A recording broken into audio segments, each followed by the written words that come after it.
Hello, everyone, and welcome to another interview on Human. Today, we will be interviewing a man who is responsible for a project called the Peace Bus that is related to another project that he has recently started called Every Kid Eats. He has recently hosted the Emmy Awards, and we look forward to hearing his story today. So, I want to thank everyone who's All tuning in right. right now. Hey, what's going on? How you doing? We've we finally got you on board. Wow. It took a little while, but we're here, so that's what counts the most, right? For sure. What I wanted to do Good to was I remember that we had to reschedule. Don't necessarily want to focus on the past. Let's bring it towards the present. Please introduce yourself to the audience today for those who don't know you. What's going on, everybody? My name is Kwabi. I'm a Forson. I'm a humanitarian from Tacoma, Washington. Basically, I'm in the business of helping people. I drive something called the Peace Bus. It's the greatest vehicle in all of America, and I use it to help people in need. That's why it's so great. It's a pleasure to be here with you, Troy, Oh, you're and very to chop it up with you, welcome. man. No Thanks for having problem me. at all. Um, I wanted to refocus, like I said before when we did it. We talked about your ethnic background, so please give us some insight into that. Yeah, so my mom is from Arkansas, so my mom's African American. And my dad's from Ghana, West Africa, so my dad's African. So I'm a real African American. Yeah, you reminded me of Coming to America for some reason when you said that. That was funny. Um, Moving forward, I remember that I did ask in the previous attempt that we've done that how was it growing up African and African American both? Because I know there's cultural differences between the two. And I think one thing that we also covered was like, how do we bridge that gap between African and Africans Americans, right? So please, without further ado, let us know. Right. Yeah. Yeah. So my dad, being that he's from Ghana, I know that different immigrants, when they come to America, they function in different ways. And my dad, honestly, he wanted me and my brother to be as Mm, Americanized as possible. So I didn't learn about my African culture at all, really, growing up. My dad didn't want us, I didn't learn the language of my dad's language. All I knew was English. And really, my mom took more of the route in letting us know what our culture was. So I know more about what it means to be African American than I do African. It'd be different if I even grew up in Ghana. I grew up in, mm, Tacoma, Washington. Um, and I think there were certain things that were different growing up. Like my dad was, he dressed different, right? So there's a couple different mm, dynamics. So one being that he's African. Another thing is that my parents are a lot older than my friend's parents. My mom had me mm, when she was 41, and my dad was around that same age as well. So, we got sort of raised as if we were in, kind of like the 70s and 80s, but we were, growing up in the 90s, if you will. So, um, yeah, as far as the dynamic of my dad being African, he would cook every now and then, and he would speak in his language, on the phone, and I wouldn't know what he's saying, but he's just talking, and his language is called Tweet, and so he would speak in that sometimes. But that was honestly the most I would understand as far as my African side. Later on in life, I had done personal research mm. to find out what was Ghana about, and having a few Ghanaian friends to know a little bit more about that culture. Um, you had talked about how can we sort of bridge the gap and understanding between these two factions of people, the Yes. African American and the African. In my estimation, my thoughts, it comes down to this thing I called E&E, right? E&E, education and exposure. I use this wherever I go. So if I travel to say to Norway, or if I'm going to Venezuela, never been to That's nice. Venezuela, but if I went there, I would do the same thing. One, yeah. So one, I would educate myself on the culture and the history of wherever I'm going a little bit. I'm not going to Mm, be a professor, but I know a little bit. And then second, I would expose myself to the people. And I think that's not done enough. We have our preconceived notions of other people based off mm, of TV, movies, maybe one person we've met. of that culture, and we have it all decided. These people are like that, and they'll always be like that. But we don't put into factors of growth, of expansion of the mind, right? The multiplicity of people. How, for example, black, right? Black people. Black is the most vast descriptor of someone, if anything in the entire world. To be black in America is different what it means to be black in the UK, which is different from being black in Africa. And being black in Africa is so multifaceted. So it's like, when we think of people, we have to make sure that we're exposing ourselves to them and getting to know them. And I feel like that would be the glue to mend us together. Interesting. I like that answer. And what is E and E again for those who, just so we can hear it? Yeah, clear. Right. It's called education and exposure. I Mm-hmm. got a lesson. I got a little story, right? In pertaining. So I went to the Netherlands for the first time like 5 years ago. I was there for a peace campaign, right? And when I got there, I really didn't know anything about the Netherlands, really. I had read some things in some books and whatnot. And my best friend who had invited me to come, he had to work the first day I got there. So, I was like, okay, well, what am I going to do? He gave me the keys to his house and told me just to walk around, right? So I'm in this small Netherlands town called Uden, and I'm walking around. And eventually I get lost, Troy. I'm lost, man. I don't know where I'm. And all I see is windmills and grass. And I'm like, okay, where am I at? So I'm lost. I'm walking down the street by myself. And there's this old man. He's walking down the road towards me, and he's smiling super hard. And he comes to me, and his hands are open like this, and he's walking towards me. And I'm like, okay, what are we doing here? And he wants to hug me. And I am hugging him, but I'm also speaking to him, saying that I'm lost. He doesn't know what I'm saying at all. The only language he can speak is Dutch. So he's speaking to me in Dutch. And this lady's on her bike, and she's coming towards me too. And I wave her down as this dude's trying to hug me. And I'm like, hey, ma'am, I'm lost. So she gets off her bike. She can speak English, and she's talking to me. And as she's talking to me and trying to tell me where I need to go, she can't finish her sentences because this man is interrupting her in Dutch. So she stops talking to me and starts arguing with the man.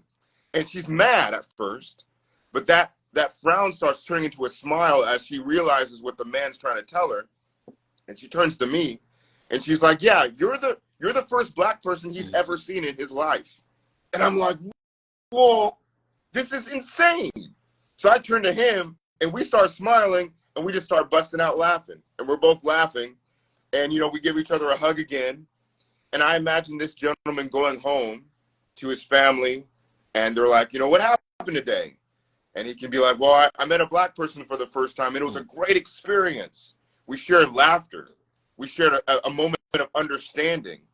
And I feel that that's really where peace lies, this moments of understanding and clarity based off of exposing ourselves to each other. I like that. To follow up with that, with what you just spoke about, how can we, what ways do you think is the best for us to expose ourselves, right? Is it in person? I feel like that's the greatest, right? Online is, I feel like there's a little veil in between us there, right? So, in your opinion, I would like to hear that answer, and then we'll return back to the questions that I have for you. Cool. Yeah, man. Great. Number one is bravery. It's not easy to communicate. Communication is tough. It's tough, but it's the most rewarding thing. I'll take a very simple example, right? So when people go off on vacation, what's in the mind typically is, they want to try the food of the distant land, and they want to go to the beach, enjoy themselves that way. But if you were to take the time to get to know a local person, one local person, and make a friend, first of all, you're expanding your mind and your horizons of that culture of wherever you're at. Second of all, if you want a place to stay, most likely you have a place to stay for free if you want to go and travel to that place again. What I'm getting at, you know what I'm saying? What I'm getting at is to step outside of your comfort zone. Oftentimes is a form of growth, and that's what it takes in order to get to know someone new. And most times, it's very rewarding and it benefits you in the Love long it. run. Love it. What is the most memorable part of your childhood? Dang, I don't think I've ever been asked that. The most memorable Yes. part of my childhood. Ugh. Oof. Um, childhood memorable part.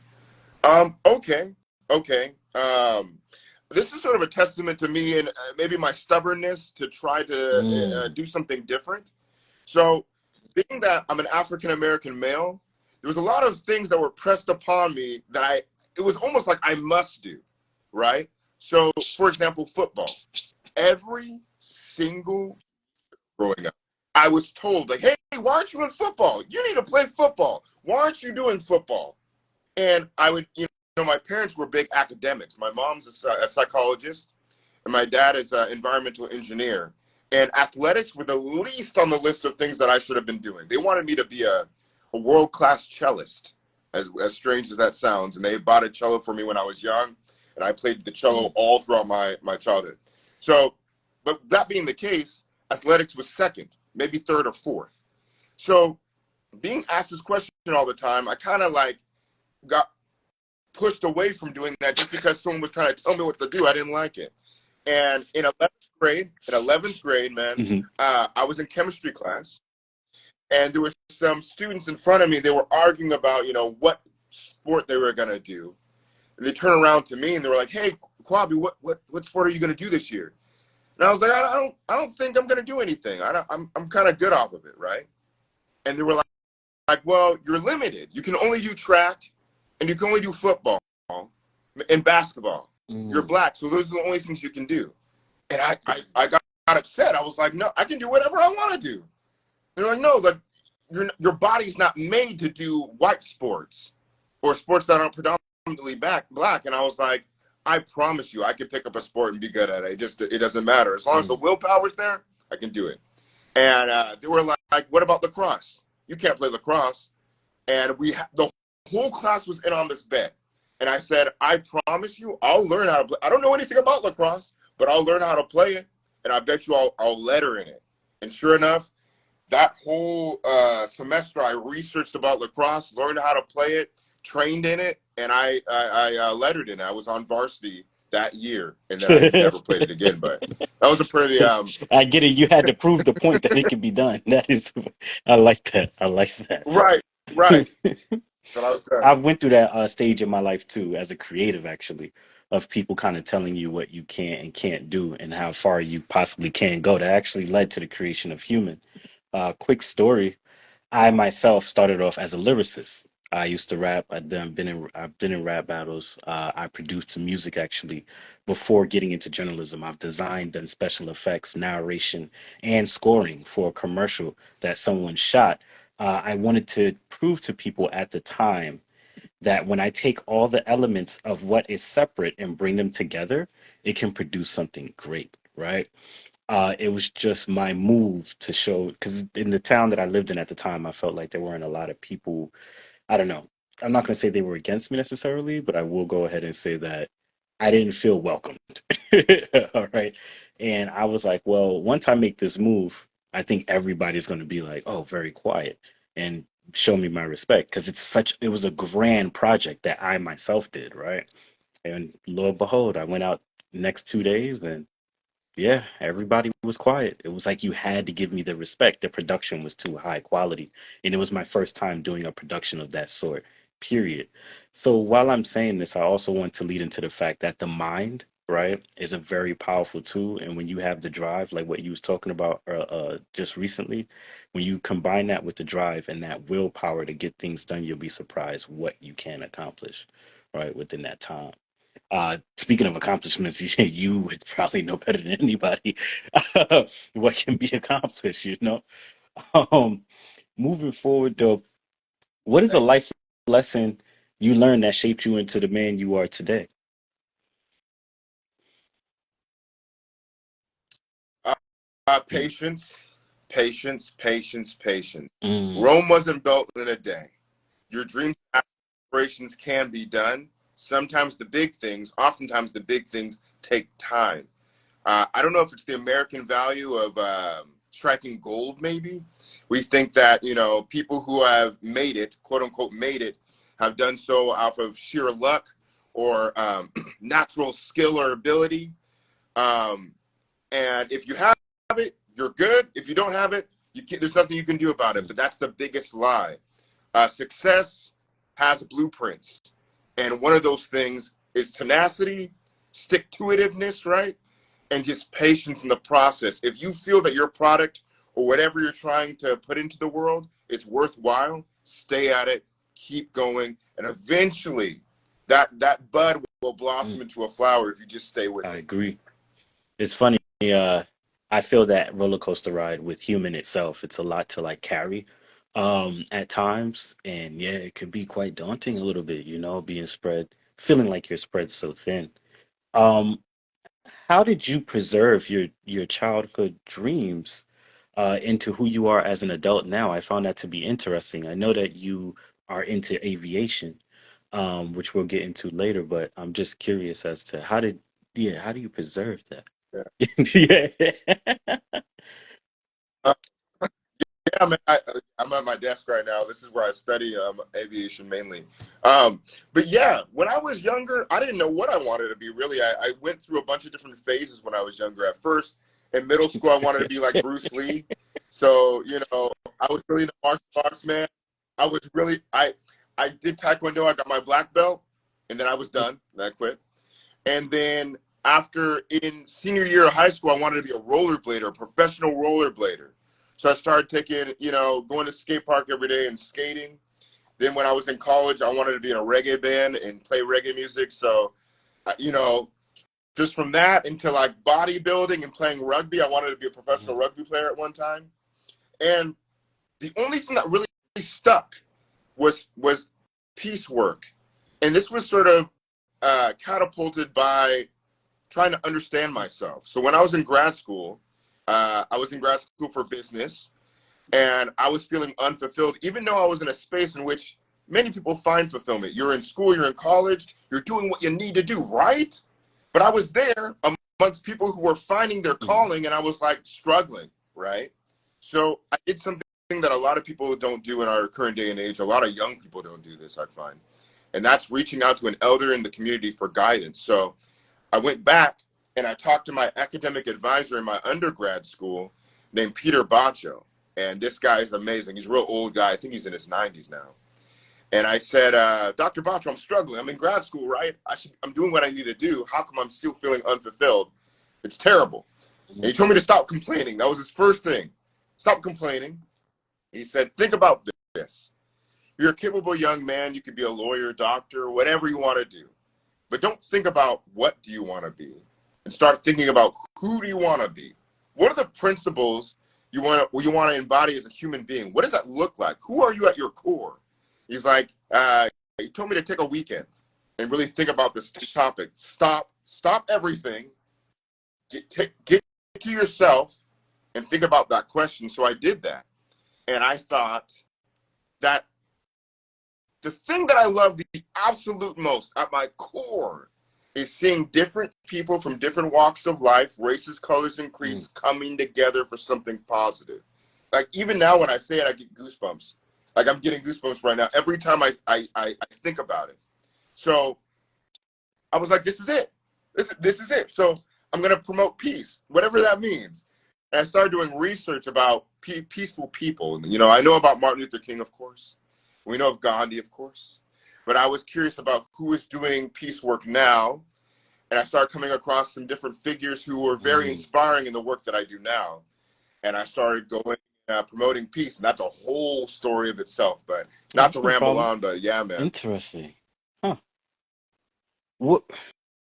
Hmm. In finding, what would you say, how long was that journey to finding what you would now define to be your purpose? I think it's important for people to hear this because we live in a society that puts you on a time constraint, or people feel like they're on a time constraint. You have to accomplish this by this amount of time and figure out who you are and what you're doing in life by this amount of time. Right. So, what was that journey like for you to figure it out? I know you told me the story, but in terms of length of time, you know. That's a good question. A short story. I want to say a weekend. That weekend where I was really thinking about who I am as a person, but then it's like who I am, which is incorporated with all the Mm. things that took me to that point. Right, being taught by my mom and dad, my brother, growing up with my brother, all the different the music that we used to listen to. Like reggae music was big growing up with me, and all of the themes of that music, love, peace, togetherness, all these things molded me as I was growing up and wanting to promote these as I got older.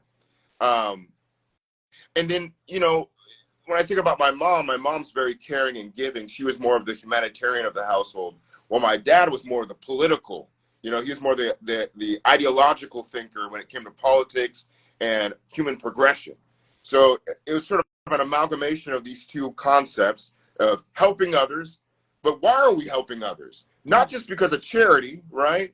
But because in order for us as a world to reach our highest heights, to reach our true potential, we're going to need all people, no matter what your economic status is or your race or religion, to be able to reach your potentiality. And the only way we'll be able to do that is if we dismantle the institutions of violence, right? In my mind, things are, poverty and racism and lack of quality education. Um, No, it yeah, I don't know does. if that answers your No, question. it I, does. I, I tend to You ramble, man. you fine. What inspires you to help the community you are a part of and the world together? Yeah, human progress. Human progress. I see my work in the same vein as I see, chemistry or biology or, Mm. astronomy, the sciences, the social science that is peace, right? The same as if it would benefit humanity if we found some sort of, I don't know, we get to Mars. That if we were to get to Mars, this would be a monumental progression of humanity. We made it to Mars. Great. That's an amazing accomplishment. How can we use those? How can we see that in the same lens in society? For example, at one point in American history, kids weren't Mm. required to go to school, right? They would work. Some kids who had the money, they would get sent to boarding school and things like that. But across the board, kids weren't required to go to school. But it made sense at some point in our society that most kids should be educated. We're better off that way as a society. Now we're looking at institutions of peace. Inclusive institutions like education, making and ensuring that every kid has some form of education, in my mind, that's peace, right? Ensuring that every person at least has a seat at the table of opportunity. The more that we can do that, the more we can start creating a more peaceful world. And my hope, the next phase of that would be requiring that every child has quality education, right? In the realm of education and peace, I'd say that. Because it makes no sense that we live in one town, right? And one kid who lives in one part of town would be less educated than another kid who lives in another part of town, when the solutions we desperately need as a world are embedded in any Mm. child anywhere. And that's what I mean by progress, using peace as a means towards human progress and Mm. not just I want charity. to piggyback off of what you're saying and ask, what do you feel about when it comes to education, the styles in which children learn in, right? Like, I can learn through reading, but I believe I'm better at learning through sight. If I see something, I can pick it up and replicate it and put my own spin on it and learn how it works as I go along. So, what do you think that what do you see that being a way for us to also accomplish peace within the education system that could unify the children because it starts with them and then they grow up? I think kind of catering to that, right? Even the future of education, what does that look like? It's not commonly spoken about, but I think that's a very important subject to cover, right? So, Good question. That's a good question. I have no clue. I hey, have no listen, that's clue. what makes us human. We don't always have the answers. Right, right. But I know there's a difference, say, for example, in Tacoma, there's a difference between Mhm. the private schools and schools that are in the ghetto. There's a difference. There's a lower expectation. Less kids are sent to college. or have the Hmm. grades to make you get into college. That I do know. Statistics, right? Why is that? When we need the cure for cancer, we need new innovations and inventions that are going to transcend humanity. And if we are so naive to feel that one faction of people, whether that be the rich, whether that be white folks, whether that mean the people who are economically privileged, can figure out all the solutions we need, we're in trouble. We're in trouble. We won't be able to do it. We can't. I like that. I like that. Yes, to lean in heavy favor on one specific group of people rather than another is, I think, the direct opposite of unification in our advancement, right? The way of our existence as humans. What my concern is, and I bring this up during other interviews and talks that I've been in, is that I hope that by the time we figure out what unification looks like, it's not too late, especially with the advancements and foothold that AI is securing. And will definitely be securing over the next several years. We're probably looking at 7 to 10 years where it's fully secure. It's already started its reign slightly. So this is from me reading articles, right? The godfather of AI said it himself. So who works for Google. But um, how did you come up with the concept of the peace bus? Yeah, that's a good question. And I appreciate your words, man. I'm really, as I'm, you're interviewing me, I'm listening to what you're Thank saying you. as well, and chewing on it. Um, yeah. The Peace Bus was created it was inspired by this guy named A.B. Nathan. No, I have Have you not. heard of A.B. Nathan? Mm-mm. Okay, great. I'm going to tell you about him. So A.B. Nathan was an Israeli humanitarian. His heyday was like the 50s, 60s, and 70s. And he was a part of the Israeli army, the Air Force, the Israeli Air Force, and he bombed a town, right, when he was in their armed forces. And after he bombed the town, he visited the town and met the people who he had bombed, and apologized for what he had done. And they had a moment of reconciliation, which is beautiful. And he vowed then never to conduct in war ever again, and he dedicated his life Mm. to love and peace, right? So he had a ship in the Mediterranean Sea called the Peace Ship, and he'd invite people from all over the world to his ship to have conversations and dialogue about peace. And he'd also play good music, right? He was one of the first people to bring American music to that part of the world, and it was a really cool, beautiful thing. So I thought, well, if A.B. Nathan is going to be doing the Peace Ship, Mm. I want to make a vehicle for peace. So in 2018, while I was still in grad school, I started taking flight lessons. I wanted to have the peace plane, but I was still in grad school, Troy, so I had no money. So I took like 5 lessons. It cleaned me out, bro. I had no more money.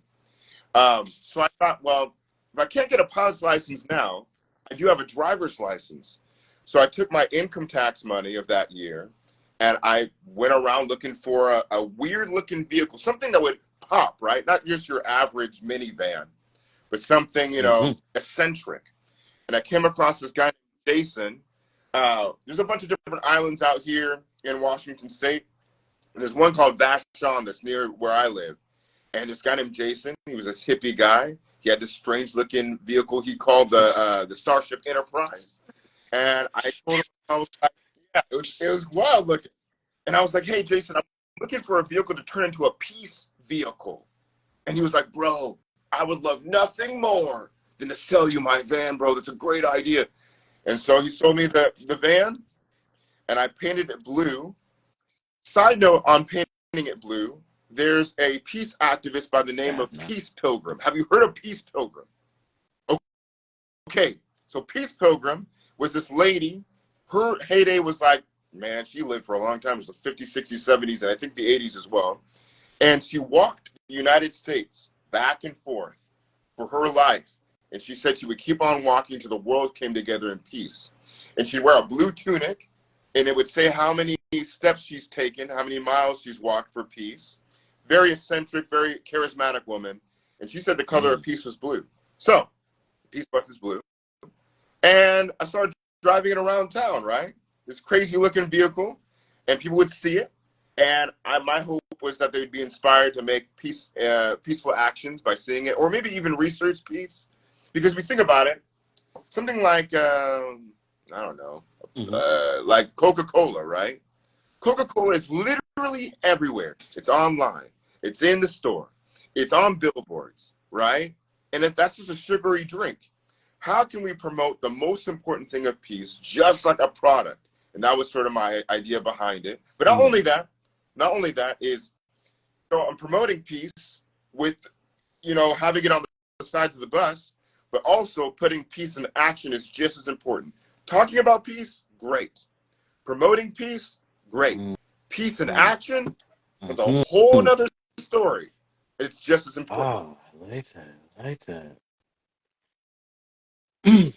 What was an important factor with driving your decision for actually, before I move on to the next question, what does it look like to put peace into action outside of what you do for those who may be thinking about that, right? You have a blueprint to how it's funny, right? A blue bus, a blueprint. Um, um, yeah, you have a blueprint as to how you already, started working towards that, and establishing it, right? Especially where you live. But then moving forward, it's like, what advice would you give someone else that wants to put peace into action? Hmm. Two things I'd say. One thing is, I'll start it with this one. Everyone in the entire world has some sort of skill.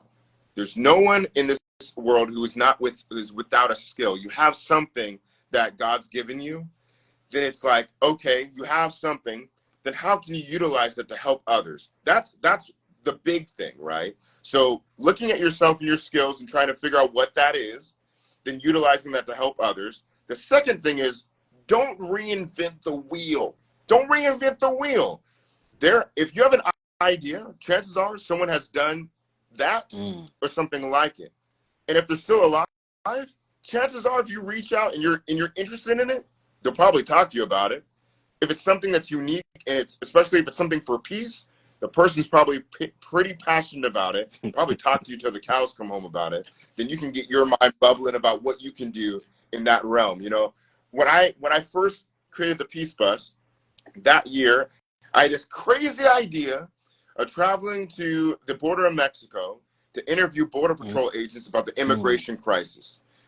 In 2009, there was a lot in the media going about the immigration crisis. We were seeing kids in cages and families being torn apart at the border. And I was like, what? Mm. This is nuts. So I planned this large excursion from Washington State all the way to San Diego. And as I was announcing this trip, I thought of reaching out to this guy named Michael Nagler. Michael Nagler, he's in his 90s. I know, yeah, he's old now. He was the professor of nonviolence at Berkeley, California. He was the first one to create a nonviolence curriculum Mm. at Berkeley. And I reached out to him, expressed my gratitude for his work, and I asked him if I could interview him. And he said, yeah. So I drove down to Petaluma, California, where he lived, and visited his Meta Peace Center. And I sat down with him, and he sat down with me, and we had a conversation about peace and Mhm. nonviolence. These sort of things, right? Um, yeah, so that would be my Amazing. my advice. Amazing. Do you think world peace can be achieved in our lifetime? And if so, what would that look like? Actually, I'm interested to hear, even if you don't feel like it can be achieved in our lifetime, what will peace still look like? Right. So so to answer your question, we have to think about what is world peace? What is world peace? And I think that world peace is a spectrum, as most things are a spectrum, right? So there are things that are more peaceful than other things that are more violent than other things. I believe that we can become more peaceful. The idea of like us living in a utopia, I don't know about that. But even a utopia is a spectrum, right? So it's like, okay, in my mind, I can talk about what could lead to a more Mm. peaceful society. There's a book called Why Nations Fail, right, by James A. Robinson. It's a very good read. Um, 2 years ago, I took the Peace Bus, my assistant, and a documentarian, and we traveled from Washington State all the way to Washington, D.C., and I had a peace reading list of books that I gave out to the youth and to college students for free. And one of these books for college students was Why Nations Fail. And they talk about a comparison between inclusive institutions, what I feel is more peaceful, and extractive institutions, institutions that keep the power and knowledge in one facet or one group of people, right? And you see that there's a commonality between third world countries and extractive institutions and first world countries and inclusive institutions. And the inclusivity helps to promote less corruption as well. For example, not to say that there's no corruption in our government, but the different branches of our government help to populate more of an inclusive way and style of governing versus if we had a king, and how much tyranny and lack of upward mobility there would be if we had, a king, and then we have the poor people, and then we have the nobles. You know what I'm saying? And this is sort of right. And this is sort of seen as archaic values, ancient values of having a king and everyone under him or her, or a queen. So it's like creating more inclusivity, to me, is promoting peace. I don't see us living in a more peaceful society with extreme poverty still at play. When we look at our essential needs for life, there's no, and here's the thing, this transcends all political realms, right? No matter if you're Democrat or Republican, most people can gather around the notion that poverty is a bad thing. Okay, poverty is a bad thing. So how come we can't come together and figure out a way to diminish it or reduce it more so? Now, I don't know what that's going to look like. I can tell you my ideas in regards to poverty and eradicating it for certain groups of people that I've done research to figure that out a little bit more so. But altogether as a world, we're talking about world peace. Don't know what that's going to look like. But addressing the issue is part of eradicating the problem of violence, right? And when we think of violence, we think of it oftentimes as someone punching someone, right? Someone, hurting someone physically. When violence comes in institutions, right? Homelessness is violence. Poverty is violence. And if we can see it in these notions, I think we can make strides towards, addressing the issue. One more thing in this. So we think about, like, for an analogy or an example is like, or metaphor rather, a football team, right? Or a hockey team, right? The hockey team's the best where they're going against a team that's a worthy adversary, right? When you're going against something that's easy, everyone kind of fools around. It's okay, there's no need to be at your best and your brightest. But when you're going against a hard team, we need Jimmy to be the best center. We need Sam to be the best goalie. And I feel that if we can, and this is a way of bridging togetherness as well, right? If we can come together and see poverty as a main key adversary to us creating a more peaceful society, A, I believe that people will come together. B, I think we can make an actual big dent in violence and put us one step further towards peace. Love the way you said that. Um, how do you stay persistent on your journey, knowing that the opposition, especially through media, um, is at times pretty strong? Like, yeah, I mean, we see it all the time, right? Like, it's easy. It could, if you let it, it could easily discourage you, on your journey to accomplish what you set out to do. So I was just wondering, how do you perceive that? Yeah, there's two things I'd say about that. The first thing that media is interesting in the sense that, one, the algorithm will replay things that you're looking for. So if you're looking on good things on the internet and things like that, or if you're seeking to help, the internet and the algorithm will bump that up for you, so you'll be seeing more good things online. Though there are a lot of bad things, right? But I would say that, so that's one. The second thing I'd say is that,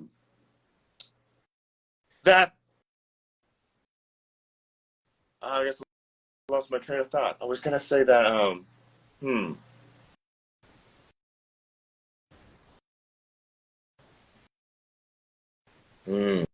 I problem. lost my train of Yeah, no, thought. take Man, your that doesn't time. usually happen. We're here for you. This is your interview. Yeah. Okay. It will come to me. Yeah, Hey, no problem. give me 10 seconds, it'll come to me. Uh,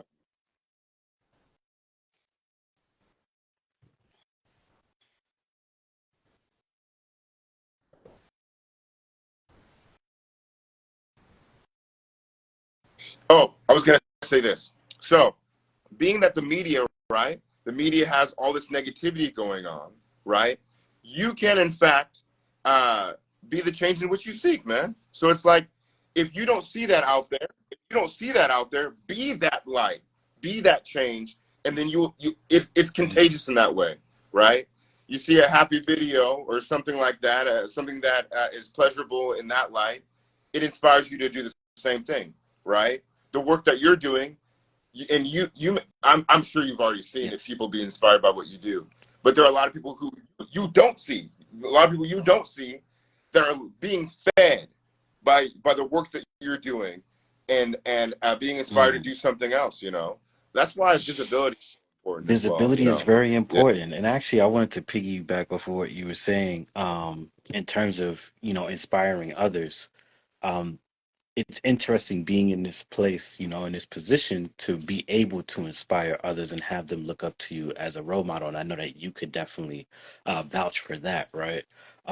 That pressure sometimes is a little bit heavy, though, to live up to certain things, right? Because at the end of the day, you are just human, right? You are going to make, not just, I don't want to lower, I don't want to downplay it, but we all have those capabilities of like sometimes falling short, sometimes you might upset somebody because of something that you did a certain way, right? So just actually like staying consistent, putting yourself out there, like you said, visibility, and knowing that you're being a role model for those who are unseen to you in your world, is very important. And sometimes I can feel that through social media. Like I might go quiet and people might text me or send me a video, and it's like the universe or them even telling me like, hey, what's going on, it went quiet over there, right? I do have a lot of quiet spells that I go through, especially as a creative, because it's overwhelming sometimes to run everything almost single-handedly, YouTube, TikTok, Facebook,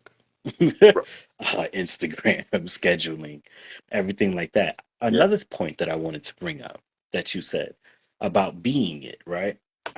We recently had a campfire session, and like you said, be the change that you want to see. The young lady brought up, instead of fake it till you make it, be it till you see it.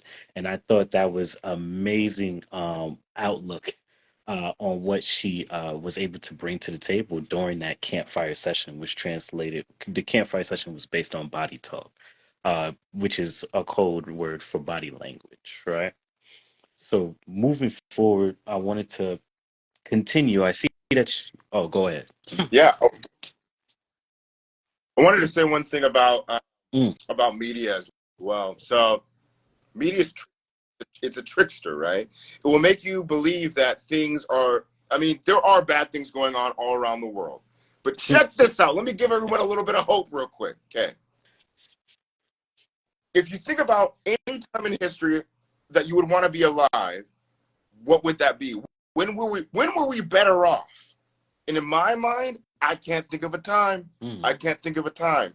We have been moving slowly and surely towards a realm of human progress. What I mean by that in regards to the media is that when you see something bad going on, we're seeing the scope of the entire world. When it used to be, would be just your neighbor. You would hear the news of just your neighborhood or just your city. So it seems like there's a lot going on because there is, because we're seeing the news on a global scale. Most of us are. So when we see a bad incident that could be happening in Turkey or Australia, you know, we're getting that because mm. we're so advanced in regards to media. But also, here's another thing: good things don't make the news. Most of the time, good things are happening all the time, and we just don't hear about it because bad things they make the news because they're very arbitrary to the norm oftentimes. And I say that lightly because there's a lot of bad things happening. I don't want to downplay that, but there's a lot of good happening as Funny well that just story doesn't make the I news. got for you, actually. I thought about saying this story before the interview, but and I didn't plan for this. I was like, oh, okay, I might say the story, but now that you've presented this, I am. So most people who watch may know or may not know that I was homeless for 15 years. I lived a lot of life. Let's put it that way. Um, Throughout that time, I can't tell you that I've saved mentally and physically. Like I was literally a modern day Robin Hood of my time at the time. I remained that way for 7 years through way of survival. There were certain things that I had to do. My grandmother once asked me, "What are you doing to survive in the streets?" And I was like, "I'm a magician. I make stuff disappear from one place and make it reappear in another." Um, Hey man, I had to survive. But during that time, I've saved a lot of people's lives, mentally, physically, and even spiritually, a lot. Like, but I never had a camera, right? And there's a lot of people who I help now that you wouldn't even know at all because I don't walk around and show what I do. I just do it, right? Um, Perfect example. I work for a hotel. I'm not going to say which brand is it because they're extremely powerful and I don't need them tapping into this. Okay. But I saw that there was a kid on the street. It was 3 a.m. in the morning. This kid is a newborn. The parents were there, and I could tell that they were struggling. Now, at the job, there's a certain way that you have to do certain things, but I didn't know that. I was only judging the situation for how it was presented to me at that time. I had to make a quick judgment. That quick judgment almost took away my job. Let's put it that way. Kinda. It put me basically in the hot seat. When I asked the people, "Hey, what did you think about what I did?" Some people were like, "You shouldn't have done that, but we get your point." Basically, what I'm saying is that's a perfect example that nobody knows of that I've done, right? Only if you ask me will you know, like, oh wow, this guy has went out his way, almost sacrificed his job to help out somebody in that situation at that time. You know, people were like, it's a different way to deal with the situation. I'm like, well, what are we going to do at 3 a.m. in the morning with the kid there? I even put up my own money to make sure that they were able to stay there. I had to cover some expenses, but I was warned not to do it again. We're not going to focus on that aspect of the story. It's just to show you that you just never know who's doing good in the world. And I just want to piggyback off what you're saying and show you support with what you have just presented us. Thanks. You That's know. So, oh yeah, no. If you have any thoughts, please. yeah, yeah, yeah, for sure. Yeah, for sure. Yeah, I would say a couple of different things on that, man. Our society is strange in the sense that oftentimes to share something good can be seen as boastful, Mm, and and then to do something bad, we we we that's to be known. That's to be known. You do something bad, it's known. Do something good, mm, keep it under wraps. But I understand that to a certain extent, like ethically. For example, I've done a lot of work with those who are on the street, and ethically, I don't film. Like if I were to go out and for example, I did a mm, breakfast fund during COVID, right? So what I did was when COVID first started, I took my Peace Bus and I gathered up some funds, and I became like the breakfast guy, the breakfast cereal guy. So between the hours of like 7 and 11, I would drive around, and if anyone needed breakfast, I would give them cereal, right? To film someone who may be struggling economically while you're in the act of giving, sometimes it's not appropriate, right? So you have to tread lightly with it. What we would do is I would, show that the amount of cereal I got or whatever good that I have, then do the act, and then afterwards I'd film myself saying like we got rid of it all or whatnot. Um, but I just think that there are ways in which you can show love and peace and humanitarian work because people need to see mm. that to be inspired. It's just an I ethical way you got to like go that. about. I like that. I like the way you said that. Um, Moving on to the next section. What do you think is the cause of child hunger?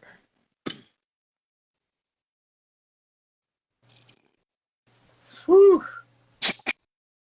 Okay, the cause of at the base level, it's apathy. At the base level, we can get into the all inner workings of the economic, institution that is hunger, whatnot. At the end of the day, Martin Luther King talks about this. Even back in the '60s, he said that we have the knowledge, the power, and the technology to completely eradicate poverty. To look at it specifically with child hunger, we have the means towards diminishing it. Now the question is, do we have the will, right? And oftentimes when we think of, like I keep on reiterating this because this is really the core of my work. When we think of feeding people that need to be fed, when we think about helping those who are impoverished, we think of it in a lens of charity. I don't think of it that way. I think of it as literally human progress. The more that we see that we need each other to succeed, the more that I feel that those who are rich will invest in those who are poor for their own benefit. It's a strange idea to think about how diminishing child hunger is the benefit for all people. Think about like Steve Jobs, right? Steve Jobs, one of the biggest innovators of our lifetime, right? He died of cancer. But if he would have known that the cure for cancer was embedded in a child who was hungry, and because that they were hungry, the ideas that were dormant in their mind to cure cancer were not able to come out into fruition, right? If Steve Jobs would have known that, he would have been investing millions in the hungry children. And that's truly where our solutions lie. And those who don't have the means towards cultivating their potentiality. In those who do not have the means to cultivate their potentiality. I had to make sure I heard that correct. That was extremely well put together. I have to rewind that part for sure. Um, Please tell our audience. I wanted to use as a premise for you to introduce to our audience your program, Every Kid Eats. We would like to hear what inspired you to start the program. Obviously, it seems like the reason is definite, but maybe there's more. Yeah, without further ado, please let us know. Quick question. So when I got done doing my Manifest Humanity campaign that was crossing the United States, giving out books and doing speeches and things like that, when coming back, I was thinking I wanted to do a campaign to address another major inhibitor of peace. So I have these ideas of what I feel are preventing peace from becoming a reality in our society. And hunger is one of those things. It's sort of, a side product of poverty. And my first idea was to create some sort of campaign that tackles hunger for everyone. And in my mind, I thought about this idea called Everyone Eats, right? And that I would create some sort of system in which anyone who is hungry can eat for free in a summer, right? And as I was coming with the idea, I started pitching it, right? Talking to people about it. What do you think about a campaign where everyone in Tacoma can eat for free? And as I was talking about it, people would say, I don't really like that. Everyone eating, I got to pay for my food. I don't really like it. And then I dialed it down a little bit. And I was like, well, what if it was just for the kids? People's eyes open. Oh, that's a great idea. The kids just, it's very interesting in our society where we make that distinction. Kids, yeah. People, mm-mm. And the Every Kid Eats campaign was meant for everyone. It was meant for everyone. But I knew that the success for the campaign would only come at this point in our society, where I live, maybe it'd be different other places, that it would become successful if it was only limited to kids. And hopefully, I hope in the future, this can be extended to everyone, but we'll see. So the idea would be, every single day of the week, there's a restaurant where kids can eat for free. And as I was coming up with the idea, I started reaching out to restaurants in the spring of 2022, in the spring, and pitching the idea like, hey, would you want to be a part of this campaign? You pick a day of the week, you pick the hours, you pick the food even, right? And kids can come here and eat for free. And I reached out to virtually every restaurant in Tacoma, in my city. And about 11 restaurants reached back out to me, interested. And about 7 restaurants said that they would do it, right? And we launched, in last summer, and fed over 1,500 kids last summer. And the cool thing about it was the kids didn't need a token or they didn't need some sort of ticket.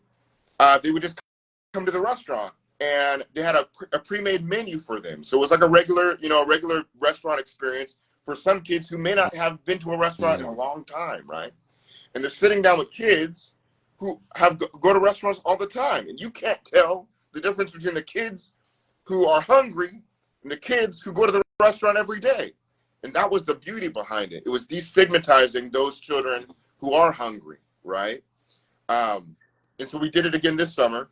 We fed over 1,500 again, and Wow, yeah, it's been a great success. amazing, amazing. So, what was it like to reach out to the restaurants? Like that feeling of like, oh, I'm trying to secure this. I'm reaching out to every restaurant. How did you fight against being discouraged? I do a lot of reaching out for human.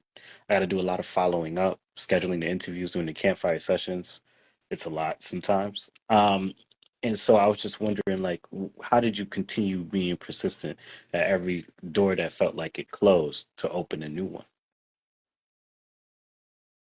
Honestly, there were times of discouragement, but when one restaurant would be like, "Yeah, we'll do it," I was like, "Okay, if one restaurant says they can do it, I know others can." That was the thing that kept me going. When a restaurant would reach out and be like, "Yeah," or if it was a quick response, right? Like there was Hmm. a restaurant called Buddy's Chicken and Waffles. Buddy's great. Buddy's a great person. And when I reached out to him, I was trying to sell the idea because I had told when I was getting some restaurants involved, a buzz started being created, and some of the news stations reached out to me and they're like, "Hey, we'd like to do a story on what you're doing." And that became a pitch point for me. I was like, "Hey, you feed the kids for free. There's publicity in it." And I remember telling Buddy this, and he was like, "Oh no, no, we don't want Mm. that. We don't want any of the publicity. We're gonna feed the kids." And I was like, "Oh my god, this guy's amazing." And having that be the inspiration behind Mhm. reaching out to more and more restaurants. And here's the thing, here's the catcher. So when we started it out, there's a lot of publicity behind it because it's very innovative, right? The idea that restaurants that are not linked in any way, shape, or form are working together to feed the kids, right? And then restaurants who said no, they started to reach out to me and they're like, "Hey, we see this big buzz that's going on with the restaurants. We'd like to join now." Okay, right? So I kind of see this in the realm of this may seem kind of strange, but Tom Sawyer, right? So Tom Sawyer in the book, um, the great novel, he's painting this white fence, right? He's painting it. It's boring work. It's tedious work. It's not really fun. And he convinces some kid nearby that it's the funnest thing ever. It's the best thing ever. And after a while, he has the whole neighborhood of kids painting this white fence. It's the idea that we can make peace fun. We can make helping people not necessarily a sense of charity, but something that is a part of the cultural fabric of humanity. That it's trending, right? And that's sort of what happened with the Every Kid Eats campaign. It wasn't like, "Oh, well, we got to feed the kids." It was like, "We're gonna feed the kids." Um, you know what I mean? This is dope. This is cool. Hey, we see that restaurants doing it. We want Mm. to do it too. Mm, Yeah, mm, man. mm. Oh man, there's so many things I want to say. My mind is like all over the place a little bit right now. Um, it brings me to a thing. Oh, the restaurants. So when they started to reach back out to you, like the restaurants that probably have rejected you before, how did that make you feel? Because I oftentimes go through a little battle of that sometimes. Like human has some low points and it has some high points, right? And sometimes when it's high, people start coming back to you and you're like, oh, okay, like, well, you kind of rejected me the first time. What was the point of like, revisiting it? And I think I've also struggled with that ideology when it comes to just being here in America, that like when nobody knows you, or not nobody knows you, but when you don't have too much going on, it's like everybody's just like, oh, okay. you know. And then when you start having a whole bunch of things going on, it's like, oh, I want to be around, I want to do this. How does that make you feel? For me, it's a conflicting it's sometimes causes conflict within myself because I genuinely connect with people. I'm not really like, oh, what you have going on is entirely what I'm into. I'm into your character, right? More or who you are as a person more than what, your accolades and what you present. Because I've met people who had great accolades but the character was not matching up with the achievements. um, so I'm just curious, how does that make you feel? This thing of like clout and everybody coming out of the woodworks. Um, that's a great question. In response to the restaurants, it was whatever, because the kids being fed was first. You know, how I felt about it. You know, yeah, cool. You didn't want to do in the first place, but now you're on board. We're gonna feed more kids. So I was happy. I was happy. I was always happy about it.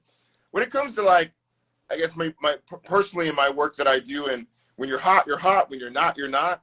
Um, I don't know. I just see unless someone like double crosses me, then that speaks to their character, and that I probably won't want to be close to them or work with them or whatnot. But people don't know what they Mm, don't know, right? If a tree falls in the middle of nowhere, no one sees it, hears about it. So people don't know who you are, right?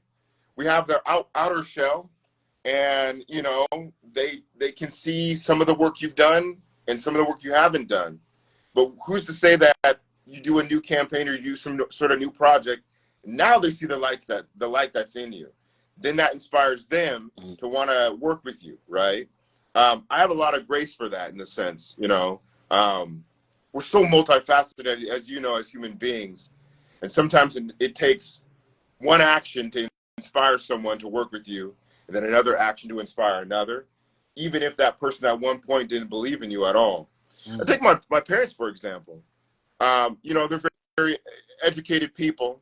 And when I first started doing this peace stuff, they were like, heck no. We didn't pay for you to go to college, for you to travel and talk to people about peace. This is mm. dangerous, right? But slowly, as the success started coming around, they started understanding, like, oh, this is really impactful, right? At first, it was concern, because they're my parents, and then eventually it became, admiration for what I was doing. Sometimes it takes a Mm. while for people to catch on. My parents are quite similar, actually. Um, I've always been the wild card of the family, I guess you can say, and not in a negative sense of like violent or anything, but more so like, oh, I don't know what direction it's going to take in life. And so when I started my company, my parents we didn't really speak for like years actually, by that time. And when we first reconnected, it was a little rough. And then they started seeing like my company, the parent company that actually owns Human now. I appeared on NPR for it. So they didn't really pay attention to the accolade. They were just happy I was doing something that, resonated with me. And then they came out to the event that put me on NPR at the time. It was a Glow in the Dark festival. They loved it. Um, and it was astonishing. We started reconnecting. And now my mom, she loves humans. She loves the concept and what I have going on. Everybody refers to human as if it's a kid. I don't know if you know what that sounds like, but people are like, hey, how are you doing? And you tell them how you're doing. And it kind of goes very fast. They're like, well, how's your kids? And so that's the way they kind of ask me, like, how are you doing? They're like, well, how's human? And I'm like, it's okay. Um, but yes, the thing that I'm basically saying is that's great, man, that they came around. And I understand your point. That was actually a really good response that I think everyone needs to hear and gather, right, from. Is that you just never really know what's going on the other side of the coin with somebody and what really makes them come around, rather than what we think, makes them come around. Because let's face it, we see a whole bunch of media out here talking about, oh, even in songs you hear it like, hey, you wasn't basically shooting with me in the gym, you're here now, right? And why are you here now? I've dealt with that as a, conflict of, I guess, interests, dealing with people while structuring my parent company and also getting human to where I needed to be at. So, Gotcha. And it's case by case. There are people who, you know, were against me in some respects at some point, and I wouldn't re-invite them back into my circle because I know that it's an unsafe space, right? And then there are those who, just wasn't aware of what I was doing, and then became aware of it, and then came on board, and we worked together and things like that. So mm, definitely case by case. I would say one thing about Desmond Tutu. So right. the great Desmond Tutu, the bishop from South Africa, big peace advocate, he said that forgiveness is good for your health. He talked about, you know, when you hold a grudge, your stomach gets tight Mm. and your chest gets tight, and you know you're stressed and you're worried about it. But when you choose to forgive, it's a release, and you feel much better I about it. agree. So Forgiveness is a very healthy attribute to have in one's life. I agree 100%. Um, so small story. This is going to be a little extreme for those who don't know me, but basically, a violent act was done to me by a family member on Christmas Eve one day. Um, really bad act, and I didn't forgive her while she was alive, honestly, and it even took me a little while to forgive her when she died. You know, my aunt at the time, because I saw it as abuse, and it was, you know, and I think it's then that I figured out what forgiveness looked like. Like I was like, this lady she's no longer alive. Like whatever she did, she can't come back and like apologize for it in no way, shape, or form. Because she died when I was young, like probably yeah, before I even turned 13. So I was like 11, 12 maybe. My aunt passed. Um, and so that now translate that to my mother and father. You know, I had to learn how to forgive them, and we've grown closer over time. Actually, in my later years, because for what from the age 13 all the way into probably like my early 20s, maybe mid 20s, I didn't really speak to them at all, at all. So I was basically on my own the entire time. So just learning how to forgive throughout life has been has been quite the lesson, I will say. Um, how right. does equity and economics tie into the hunger crisis? Because I did go through your page and I see that one of the posts that you had pinned was focused on equity and economics. So I want you to also tie that into the hunger crisis, because I feel like, hopefully this doesn't happen, but it seems like it's getting a little difficult here in America, with equity, economics, and hunger altogether. Yeah. When I think of equity and economics, I think of not necessarily some may put this in the sense of like socialism, right? Some may. I don't even see it in that way. When I think of equity and economics, I Mm, think of opportunity. That's what's in my mind. Creating a society where people have a seat. They it's not like we're in America. People are living without even a seat. They're on the floor mm, when we need them at the table, right? Um, so when I think about that, what is needed? What needs to be implemented or band-aided so to allow those individuals to be at the scale where they're not worried about where their next meal is coming from. They're not worried about, honestly, mm, they're not worried about rent, right? And they're not worried about being educated. And I feel like that's the foundation, right? Uh, for example, and it's not straight across the board when I think of equity, right? So this is not a mm, favorable stance either. We are not equal in our plights in regards to race, right? For example, I'll say this example. mm, So a hospital, right? You have a you have a man come in with a broken toe, and you have a man come in with a broken leg. The man who has the broken leg is seen before the man with the broken toe. A woman comes in with the flu. She's seen before the woman with the common cold. There have been racial divides that have happened, and because they're not equal in the sense. The Native American, in my estimation, and the African American have been the most economically mm, disenfranchised groups in America, right? Um, and because of that, we need to address the racism issue in the same lens of who has been more disenfranchised than the other. Not to say that racially, there's been a lot of different groups that have been disenfranchised, but mm, it's not a one size fits all, right?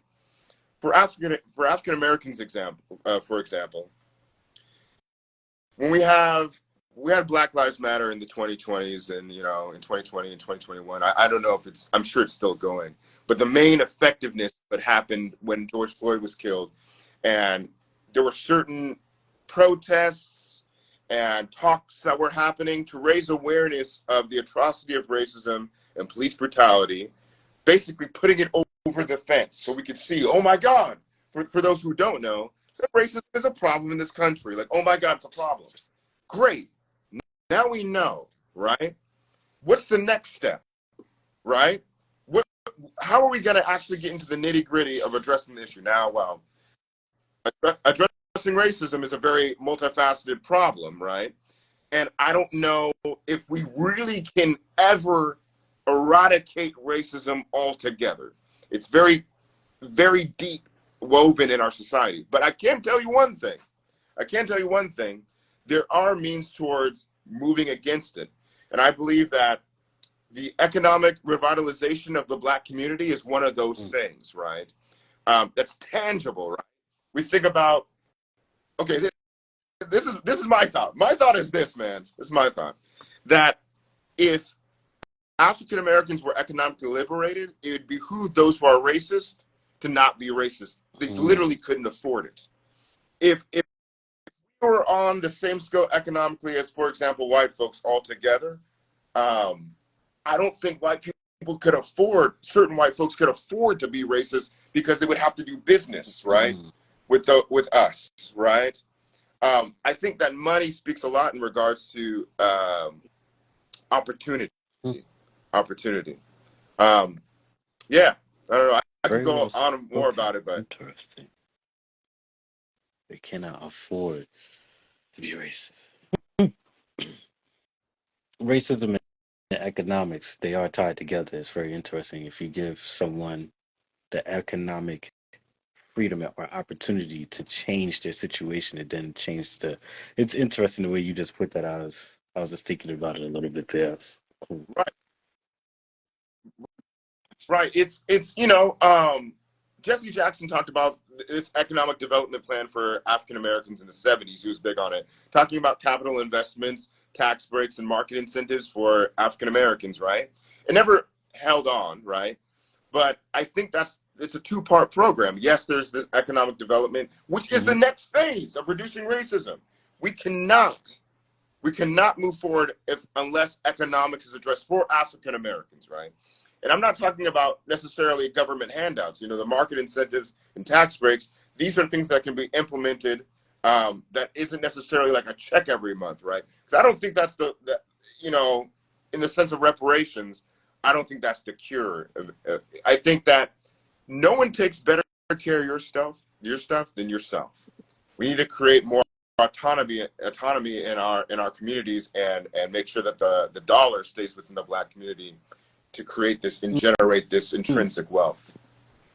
I agree.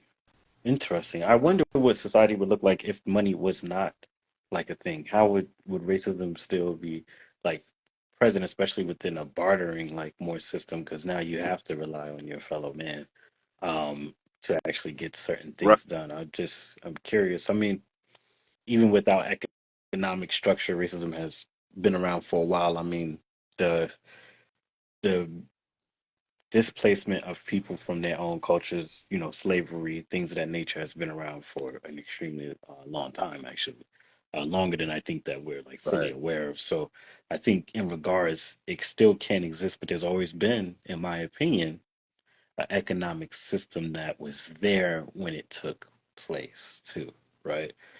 Um, to a right, degree, I'm not speaking like I'm not saying what I'm saying is a fact. It's my opinion. Like I'm like, oh well, like based on what we're talking about economically, I was like, well, slavery, they still had some form of money back then. Um, Even old times, gold was a currency, right? So people getting traded off probably for that. And then there's even human currency, right? Which is unfortunate, but that's the premise or basis of human trafficking, right? The currency of humans themselves. So I think it's interesting. Hmm.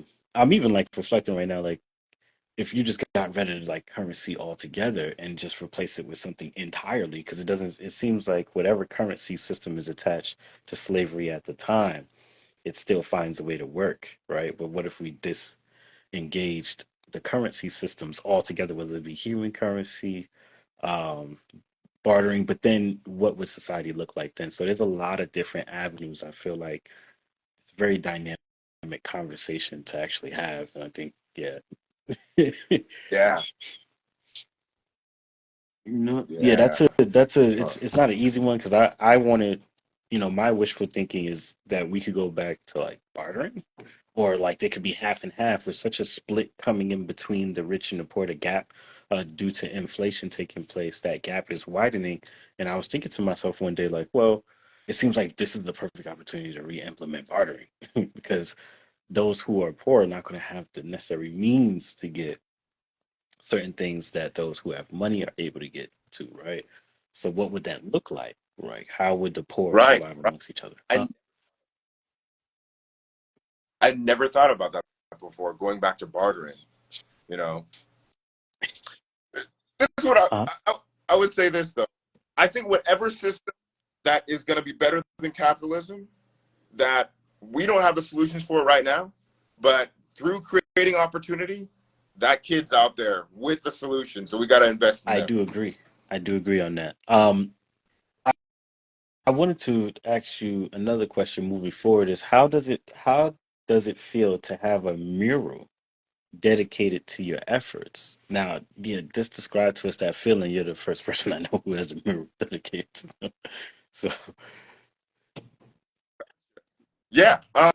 Um, to me, my hope is that anyone who sees that, especially a young person, can a see a person of color that's on a mural that's not dead, that is not an mm, entertainer, like a singer or an athlete that is known for doing humanitarian work. That's big in itself. If I were to see something like that when I was a kid, I'd at least research, like, oh, who is this person? What did they do? Oh, they're still alive. Oh, they're still young, even. This is different. It's a different thing. Um, so that speaks volumes. Also, that it says peace as well, right? And my hope is that when people see that, basically it goes down to the work that I've been doing for years, right? It's like peace is an option. Let's not forget, mm. peace is an option. You may have a quarrel with someone and be mad at someone. Peace is an option. How can you go about navigating that space peacefully, non-violently? Do not think that sometimes, and this is coming from someone who promotes peace for a living, sometimes violence has its place. Don't let anyone walk over you, right? But it's not as effective as nonviolence, right? It's not as effective, right? There, in most cases, nonviolence can be used to reduce a situation and make both parties come together. Um, so yeah, I guess I'm kind of rambling on it, but it's I see it as opportunistic, the opportunity to inspire others, Mm. people of color, Black people, that there's another way, and you don't have to necessarily be an athlete or an entertainer to get your face on a Interesting. wall. So I wanted to piggyback off of that. I feel the same way, almost exactly the same way you feel when it comes to that perspective of just being a role model, uh, for people alike, but especially for people, for the, what did I say? Especially for the community that I represent. Right? That's the way I said it inside of an interview. I didn't want to sound like everyone else, everybody be like the Black community. And I'm like the community I represent, whatever that Yeah, means to you, I leave it up for interpretation, right? But the truth of the matter is it's important to have that representation, especially in a world that throws stereotypes onto people and tries to lock them into a box. Funny thing, sometimes I feel ousted by my own community at times because of that, because I'm not following a certain mode. Like I'm one of the only people that I know literally that do journalism on their own independent platform altogether. Like I don't have to rely on anyone outside of myself to get you on. I don't have any backing financially. It's mostly me. And it does come obviously with its difficulties. But nonetheless, to know that I'm being a role model for someone else is amazing in itself, right? I feel that way, especially because it's like when you look at my track record, I've done a lot of things on the creative scale. So it's like me telling you that there's nothing that's impossible, literally, because I've done almost everything on the creative scale, from filming, photography, editing. I've done a lot. Rapping. I started off as a rapper, but I also didn't want to get put in that box neither, right? Like I was always a person that was out of the box, literally. Like I was always dodging like the box. Like, oh no, you fit here. I'm like, I don't. Right? Like you can't put Yeah. me in there. That's not the way I am. I'm a very dynamic human being. We are all multifaceted. We are all multi-sided for the most part. We only present one part of ourselves, right? When dealing with people usually. But I can truly say that I am multi-dynamic. Like I have different modes of talking, different ways of navigating certain scenarios. Actually, while I'm on that subject, how does it feel to have that professional, outlook that you have to present to the world versus who you are? Is there a gap between that? I know for me, um, the professional me is not too different from me in my everyday life, but there's certain jokes and certain things that I just can't say on certain standpoints that people probably won't get. um, and so yeah, I always wondered like I wanted to ask somebody, well, what does that look like for you? You know? Yeah. Um, it's pretty similar. The persona versus, it's basically me. Of course, you said that we're multifaceted. Um, like I don't cuss publicly. I don't cuss at all. I may slip up once or twice, in my personal, but I make an effort. I don't cuss when I'm on video, man. They can't get me, man. Um, yeah, some of my role models, man. Some of my biggest role models live like that, like Muhammad Ali. Very seldom you'll find him cussing in any videos. He's one of my biggest Mhm, inspirations in regards to my work. Um, and how you position yourself when you're speaking with someone. So when George mhm, Floyd was killed in 2020, I was asked to get on the news to talk about it.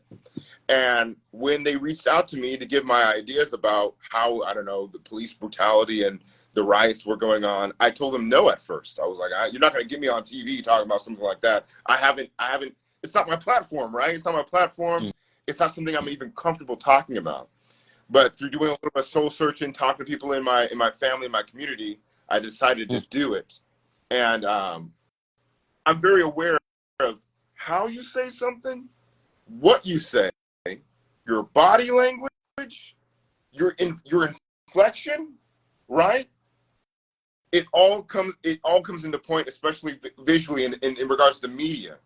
So I'm just very aware of all of those things, and I try to purport myself in a way that comes across as genuine, confident. I know a little bit about something, but also mhm, that I'm willing to learn, right? Muhammad Ali was really good at that, man. He was very confident, but at the same time, if someone said a word and he didn't know what it meant, he'd say, "I don't know what that means. What mhm. did you just say? What was that?" Right? Amazing. So, Um, yeah. I there was something I wanted to piggyback off of that you said. Because I myself, well, I don't curse also, obviously. I've never cursed on the platform. And I also, when it comes to speaking on certain matters, so okay, this is what I was going to say. I was on TV for, there was like a Black History Month thing, and they were asking about like, the community, I think like police violence and all these things. And I gave them the honest, like I didn't, obviously I didn't curse, but you could feel the passion like seeping through my pores because I lived in New York during stop and frisk. I've been pulled out. I've been abused by cops, all types of stuff. Like I've been through some stuff, hit with a baton. I've seen moments, right? So when I'm speaking about it, I'm speaking from a deep like place. But TV, it is quite funny in the regards that it's like You start saying certain things, people like, and sometimes it doesn't matter how nice you can say it. They're still like, I didn't know he was Mhm. gonna go. Yeah, we're not rolling. Go ahead. Yeah, yeah, 100%, man. Yeah, yeah, 100. Even with what you say, and then it could go from the visibility, right, that we talked about, to them just wrapping up the story. Well, we're not gonna air this one, right? Just because you spoke the truth. But sometimes, yeah, like you said, you got to Yes, pick your actually, battles what does that look sometimes. like for you? Oh, well, I'm lucky in the sense that when you well, the platform I have is peace, right? Oftentimes, when you start a conversation or start a persona with peace being the premise, you can talk about hard issues. For example, Muhammad Ali, I'll go back to it. Muhammad Ali presented himself very jovially and like happy. But when he talked about something important, he would get down to the nitty gritty and he would say it really real. But because his persona was so likable and charismatic, he kind of got a pass. He could say things that other people couldn't say, right? And at first, there were certain times where he got in a lot of trouble, um, and that cost him, know, a couple of years of his I'm boxing not career. going to But he fight decided no not to, Viet Congs. get So, enlisted. yeah.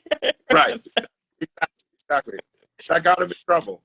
But years later, he became almost like Santa Claus in a way. It's like Muhammad Ali. That's our guy, right? So it's like if you can position yourself in a way that it puts people at ease, but you can also speak truth. I feel like that's Mm, a good marriage. amazing. I have been fortunate enough to be able to meet that middle line. I don't know how to explain what I do. Like if this was a reverse and you was interviewing me, I pace myself a lot. A lot. And someone just said in the comment section, authenticity over fame. And I do believe that, especially in the age of social media and racking numbers. Everybody wants to rack numbers. They'll do whatever they can to rack these numbers. It actually leaves me baffled sometimes. Like, Right. okay, like it's cool, it's entertaining to a degree, but I myself am like, well, what I'm doing with human, and I'm guilty of this, the comparison aspect of things, where I'm like, well, I'm doing something that's really like impactful, but like what you said, a lot of good things don't get the shine they deserve. And it's hard sometimes. People like be consistent. I'm like, yeah, okay. I'll still be consistent. All right. But I think the struggle comes in the fact that you know you're doing something good and you don't want to conflict your own morals to get to where you want to go, right? Mhm. Because I've had like luxurious offers in life, but I've turned them down, right? And that's why I'm still kind of journeying the way I am. But like you said, Greece is not built in one day. Right. Go ahead. Right. The beautiful thing when I think of your work is the independency, right? If you were to sign with someone else, they're like, okay, th- this is your product and this is your platform. Well, we don't want you talking about this or do it in this way. You have that cap. So it's like, would you rather have the authenticity and the independency or sign with this big label and then they're controlling you? And I'll go ahead and answer the question for you. Actually, we'll, we'll do that one. Uh, I will say that I prefer the independence, but you have to consistently remind yourself of what you signed up for when you do it independently, right? I don't know if you have anybody backing you, you know what I'm saying? If you do, it doesn't, in my opinion, I'm not going to necessarily judge you for that, right? But the fact that you've still been able to establish something, me per se, though, I feel like what I'm creating has to be done independently as far as it can go, right?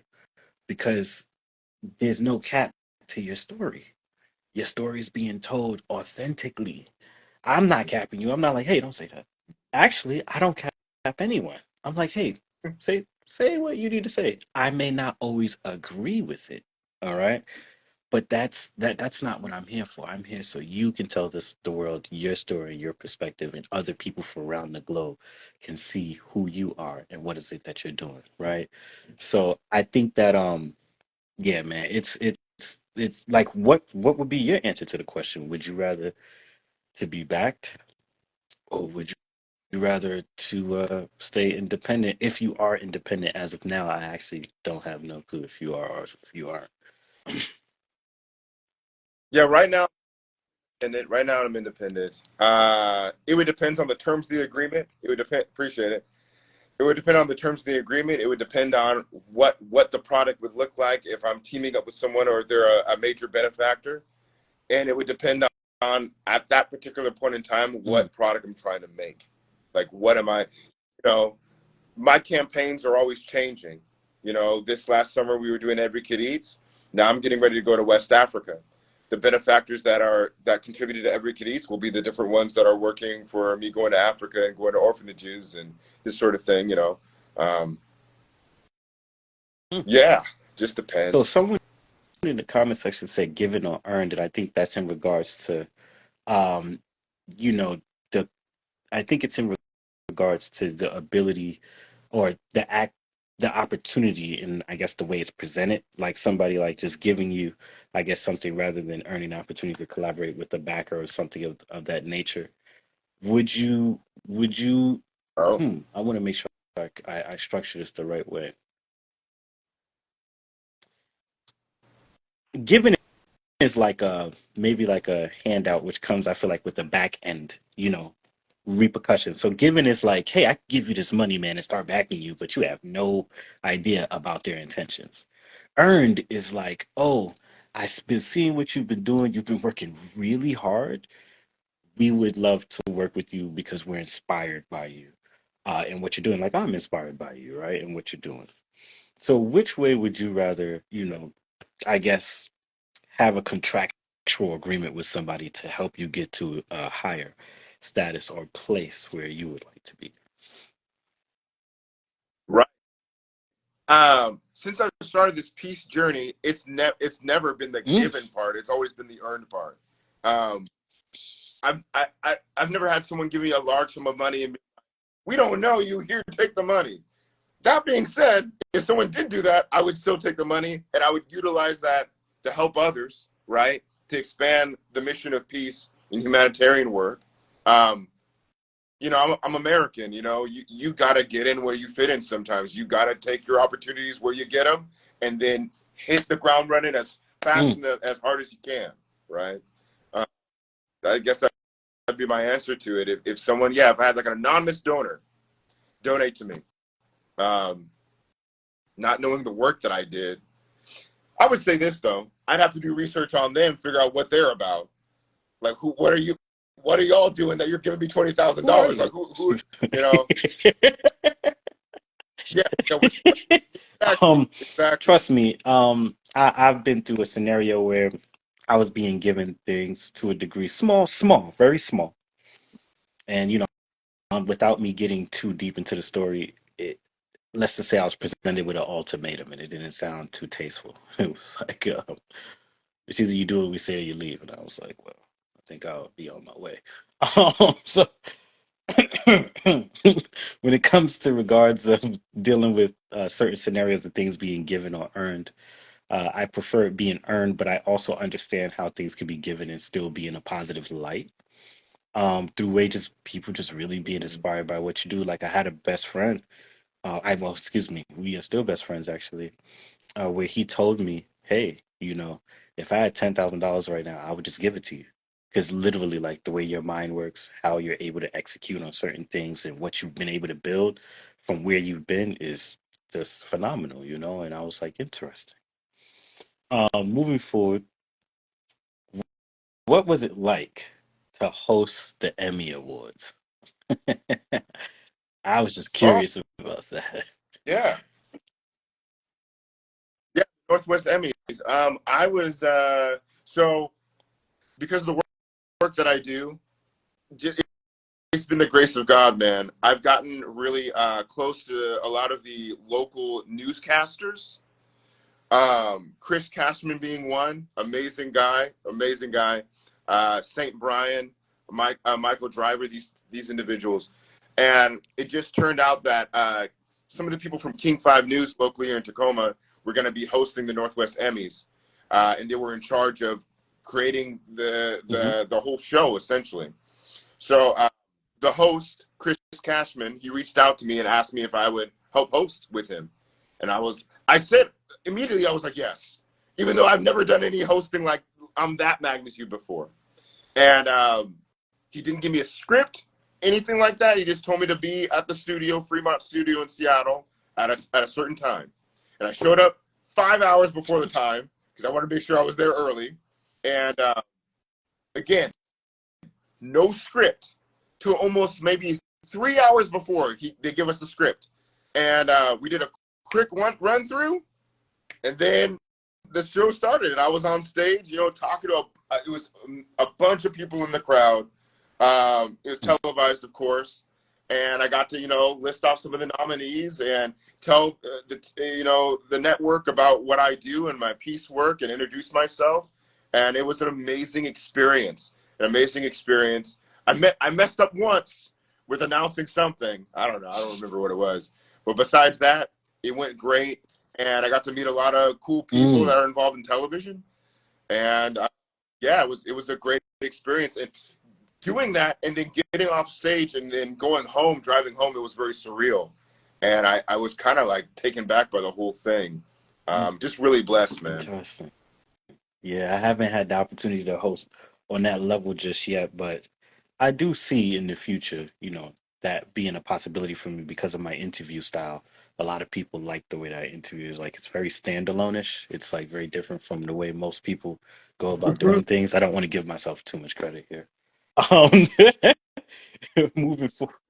Hmm? No, I see what you What'd you say? I couldn't hear mean. I you. like it. Oh, I was saying it is really good. I Thank like you. your I style of interviewing, man. It's appreciate very that. unique. Thank you. Um, what is your definition of success? I really wanted to define this because you all out of you have a lot of accolades, and I'm curious. Like, well, I was listening to just to side note, I was listening to um a rap song recently, actually. It's called "Call Me." It's amazing. Production is great, everything like that. And I was just like, wow, this is a good song. And dude was basically talking about how like people's perception of him and how they feel like he changed because he got to a point of success. But the way he described it was like people basically are judging me off this fictitious stage of success. Like it's fictitious. It's like you think that this is success, but and that brought me to like, well, what does really success look like for you, right? Even for me, right? Because my definition is definitely going to be different from yours, and everybody else is going to have their definition that's different. But I see a lot of people live up to, regardless of their personal definition, they still strive to live up to the American standard of what success is. So it Yeah. Yeah. American standard's a is. big one, man. Um, and the American standard, there's no end to it as well. It's just a rabbit hole. If you get to one level of success or one level of notoriety, you're trying to get to the It's a next one. drug. You're never full. Your belly's never full of. You're looking at it from the American standard. It becomes a drug. Um, My bad. I just want I'd to say answer that I that. believe it becomes like a drug. You become addicted to that, staying in the spotlight. Go ahead. It is a. Yeah, no problem. Hold on 1 second. Let me put my charger like this. All right. I would say that. There we go. I would say this. Hold on. I've got to make sure that I Yeah, don't fall you over almost got here. it. Yeah, a little bit up.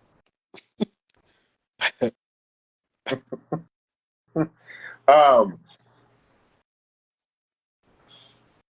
Helping one person is a success.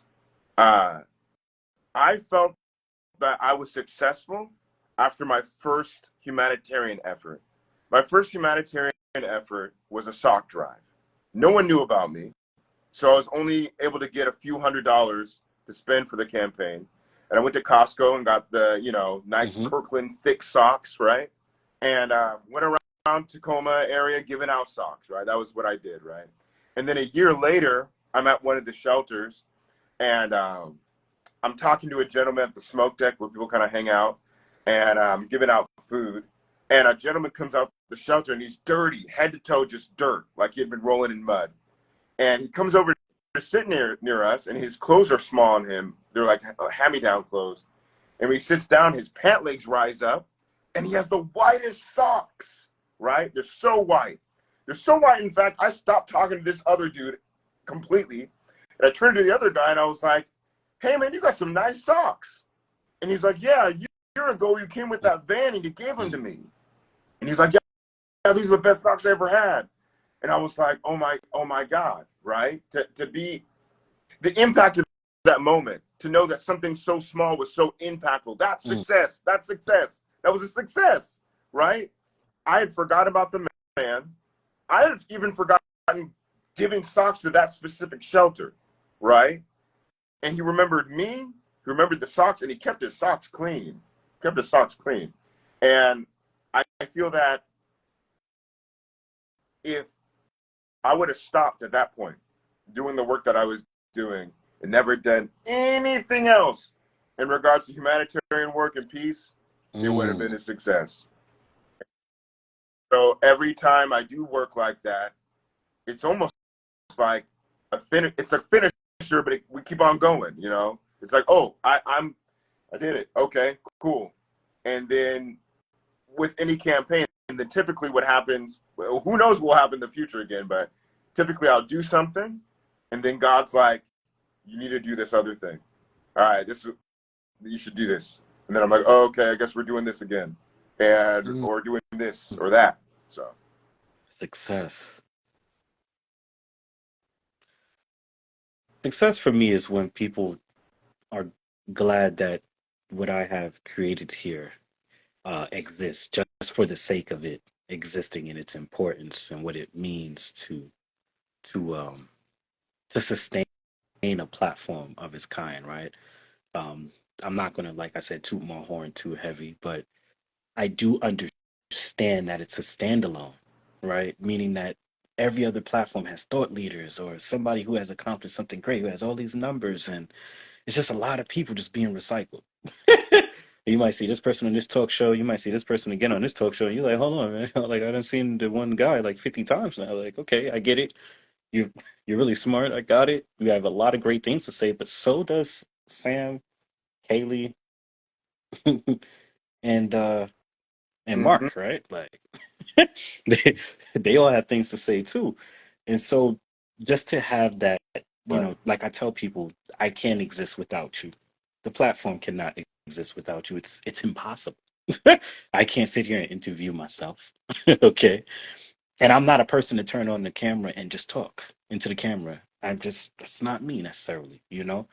Everything is not for everybody, right? I can do it. Maybe one day I will. We'll see what comes of that. But for right now, I do know though that success for me is knowing that I am continuing to climb at my pace, right? After being through what I've went through in life for 15 years. And I would definitely want to turn the table back over for you to speak because it seems like you have something that you really want to say and I want to hear it. But yes, that's what success looks like for me. Another version of success is moving overseas, just living in a different culture, getting to embodying something different that you're not used to, the norm, like traveling the world. I don't really care too much for the millions, and people, it bewilders them. They're like, well, how do you have a business that then owns the platform, but you don't really care that much about money as much? I'm like, because there's something greater at stake, right? Which is humans first, monetary gain second, right? And figuring out what that looks like. Because if you impact the humans, you will definitely get the monetary, right? But we're lost. I feel like a lot of us, we're lost in numbers. And I gotta pull myself back too sometimes from that. Like I look at before we got hacked, before we got hacked on Instagram, we were on an interesting trajectory to have, we would have definitely been higher than where we're at right now, right? But was the impact real? Was I getting through? I feel now with less numbers, even though it's less, there's more people that are genuinely like, I want to see what comes of this, right? And they're willing to continue following. You can have 1 million followers and nobody supports you. Let's say hypothetically speaking, but you can have 500 and 300 of those people support you religiously, right? No hiccup in their support. They're like unflinching, unwavering support. So yes, I wanted to hear what you had to say, piggybacking what I'm saying. Yeah, I love that. 300 strong. 300 strong is way more than a million weak. Dang, man, that speaks volumes, man. I just wanted to comment to say that I love what you said about you growing on your own pace. It's a beautiful statement. It's a beautiful statement in that you're not comparing yourself with anyone else, right? Which is a big salute, right? Because people get caught up in that as well, like, oh, looking over the fence to see how they're doing and comparing yourself. So that's beautiful. And then having grace with yourself, knowing and patience. It's nonviolence towards yourself, really, to be like, hey, I'm getting there Hmm. on my own Hmm. time. It's okay, right? And I'm content. It's really nonviolence Well, towards yourself, just man. I love to that. add the realistic aspect too, because I don't want to seem like this holier than thou character. I still fight with that. You know what I'm saying? Like I said, sometimes I be online because I have to be online a lot for search for people that I want to interview, bring them on for campfire sessions. Takes a lot of just digging and like going through their profiles and trying to figure out who the person is. A picture could be deceitful and it could speak 1,000 words simultaneously. So just really dealing with that right aspect of things. Um, but when it comes to I think pacing myself, I have to remember that like if we want to judge it based on American standards of success, I'm late to the race. 15 years homeless and then climbing out of that to then get to where I'm at now, most people wouldn't survive that, right? Like 15 years in the street, trust me. I've seen a lot of people wither away within my time. And so I think when it comes to moving at my own pace, it was something I really had to think about. I used to work for this man who had a studio in the last city I lived at. And I asked him about his journey, like, well, when did you really, get started? He said, I didn't get started until 33. And that's the age I am now. I got started at 28 with my main company, right? Well, maybe, yeah, 28, 26, or well, 28, 29, around that age, right? And so it, it's just, and I constantly watch videos online about this. You really can't compare yourself to someone else's journey because someone could become a millionaire at like 25, die by the time they're 50. I got this from like a short video, a meme online, but it does make sense, right? There's some people who don't become the KFC guy is like a really good example. Like he was pretty bad at life, so I heard, up until his older age, like we talking about like 60, 70. And then he started the company and then but that was his time. That was like, okay, I have the discipline now that I can actually do this, right? And like me, right now, I still struggle with discipline in certain areas, right? I'm human. And it's just I think to yeah, you got to have that grace because you just never know when life is going to work for you and how it's going to work for you. I'm still growing, and there's things that I have to learn before I become successful. And I think everyone needs to hear that clearly. There are things you have to learn before you can be successful, and it takes a while because you do not want to be a yes man in certain scenarios that have high stakes. Meaning that you do not want to, let's say, go to a party and just take everything that's offered to you, right?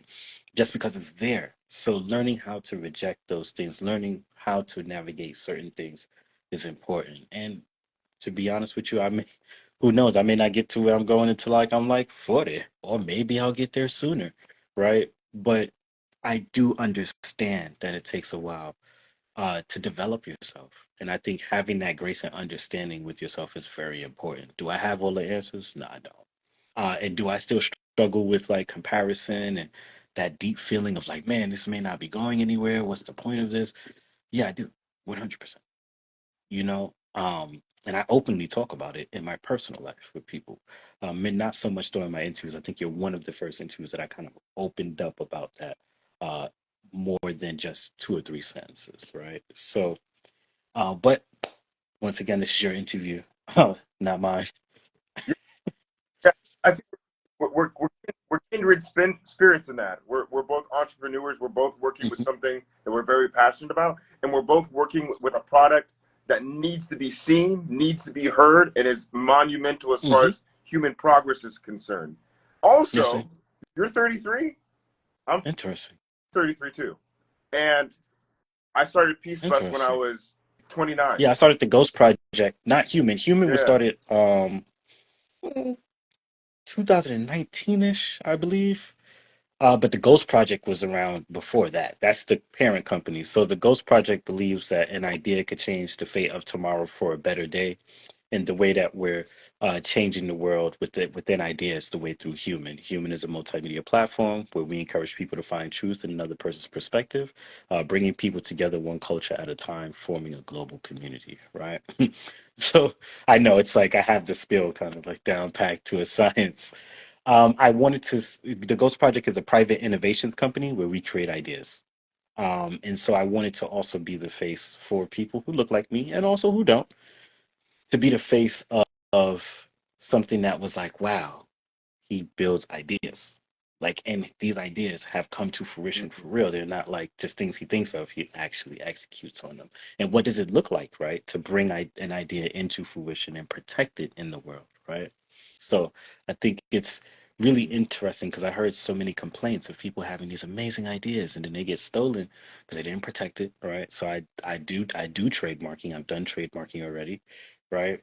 And just figured out what that looks like. Looked into patents, things of that nature. So yeah. Um, moving forward, I wanted to ask, what is one pro and one con that you've noticed when it comes to being successful?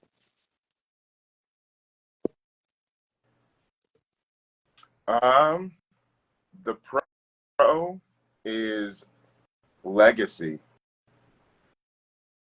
Like I imagine when I have kids, don't have them now, but when I have kids, that they'll be able to be like, my dad did something and he left a mark on this world that was Mm, positive. That's a big pro. Um, so there are so many people on the earth, of course, and I feel fortunate, right? There's a lot of people.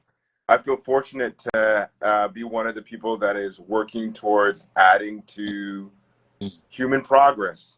And I take that for me as like, okay, sort of like a trophy in a sense, like, okay, I'm one of them. You know, you got Albert Einstein, you got Muhammad Ali, you got Martin Luther King. And though I'm not on those large platforms, I feel you like are. I'm one of them. Um, and, and then I would say a con, as you gain more success, uh, people start leaving. My circle is extremely small. Used to be big. Used to have a ton of friends, and as success has came, there's been Mm, less and less. Um, you know, you get weird questions from people that you never thought you'd get questions about. People asking about this or that, wanting to get involved here or there, wanting to take this or that, and maybe it's a good thing. I'm calling it a con, but maybe it's a pro in the sense that you get to really see who are your real friends and who are your real support systems, and people liking you just because of you and mm, not what you have or what you've done. Um, but I would say, yeah, maybe it's not a con. It's mainly, I lift weights a lot.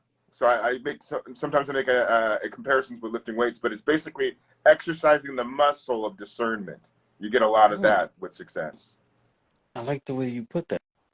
See, I have the uh, hmm, I, I'm going to probably answer this question myself, actually, if you don't mind. So the Yeah. pro that I have is that success has allowed me to impact more people's lives, right? Simple. Through my story, to those who I was on the street with, they seen, me progress over time. I think the con, in my opinion, is sometimes living up to others' expectations, and that kind of going like crashing into who you are and what you believe. Like nobody speaks about a lot of the times the weight of success and what you're carrying.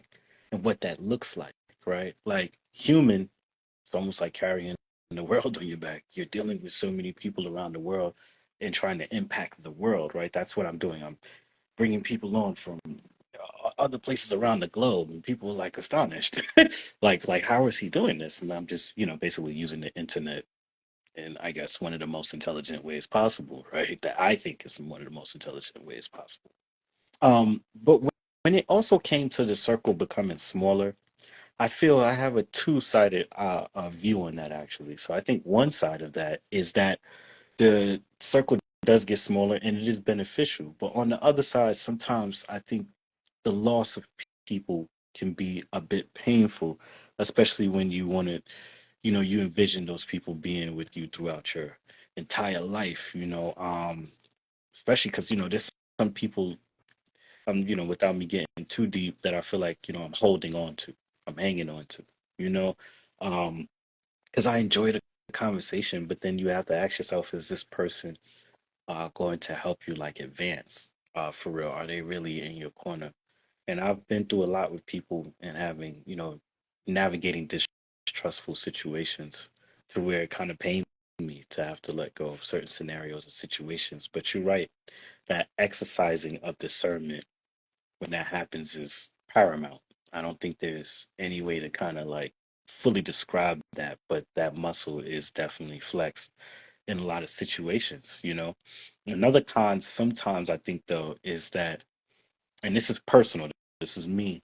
Sometimes I'm like, okay, this is not working out. I just gotta let you go. I've become very patient with that over time, but because I've been through a lot of scenarios where it was like people had their own hidden agendas, and I found out the hard way, and I had to immediately make some decisions that were done there. I at one time fell into a habit of like drop of a hat. You do certain things, you're gone. So I slowed that down because I've understood how to be more understanding and patience with people, right? Moving forward, with everything going great for you, how do you stay focused and not get wrapped up in your accomplishments? Um, with my humanitarian work, I guess maybe it's kind of lucky. Like I as a humanitarian, I do campaigns for a quarter or a short bit, and then it's on to the next thing. So I never really get caught up in the accomplishment because it's like, well, as this is being done, there's something else that's coming, most likely, um, and it's all just being versatile and helping people figure out a new Mhm. way to promote peace. Um, I think that being versatile in regards to my work has Mm, helped me to not get caught up in one thing because there will always be some new way to promote I like peace. that. I had to learn that the hard way, not getting caught up in my accomplishments. Like, huh? What happened? Well, How so? What I had happened? just appeared in a magazine. Like, this is the first time I had appeared in a magazine, and it's not like I did anything brash, but it went to my head and went out party, boom, boom, almost winded up in a bad situation. Because I had to appear on TV, so I was kind of getting wrapped up in like going out and like, haha, yeah, I done, not like wearing it on my chest, like, yeah, I'm such and such, but more so just like, I could celebrate. And in that moment of celebration, it almost put me in a interesting situation. I had to be on TV the next day. So now I'm hungover. I feel like my stomach is queasy. And I go into the TV station, but I killed the interview. They even went overtime. They were like, wow, this is an amazing interview. And I'm just like, wow, like I'm trying not to, throw up. But basically the success, it has to have, you can get wrapped up in success. I feel like acknowledge your accomplishments, of course, but don't go overboard with the acknowledgement. Like sometimes I'm like, oh, this felt great. And then I'm just like, okay, like how long is this feeling kind of going to last for? But you still got to get back to work, right? So like, and then another thing is like not using that, not getting caught up in your accomplishments where you're just stuck. Like I heard of a story of a guy, I forgot what show he was in, but famous guy, and that's what he was known for. Oh, excuse me, no, the Nirvana CD cover. The guy that's the baby in the water, he uses that as the catalyst when he goes out to like speak to other people, but there's nothing else that he's really done major in that way, right? So just not trying to just get caught up in that one moment like the Twilight Zone. You're just stuck there and you kind of repetitively be like, well, I did this and it was years and years ago, and that's what you're saying, right? My friend once said something to me. He said nobody basically wants to hear the story of like you almost did it, right? And how that relates to what I'm saying is success is a at times momentary thing. People want consistency though overall, I feel like. You know what I'm saying? That is a way that you communicate like of one of the ways of communicating a version of success that is true, right? Is that consistency and not getting caught up in just the spotlight aspect of it. Like, oh, I'm in the magazine, you know? Of course, you want that visibility, but just trying your best to not get caught up in it, having that balance, right, between the two. Acknowledge it. And another thing I want to say is to not do not go throughout life without acknowledging your success too, right? Because there's been times when I was going to be on TV that I was like, I wasn't feeling the greatest about it. I was just like, because I was kind of in denial. I was like, I know I'm great, right? But nah, I don't know if I want to go that route with, media and things of that nature, you know? But it's what's required in today's society for the sake of visibility and the message Right. that you're trying to get out there, right?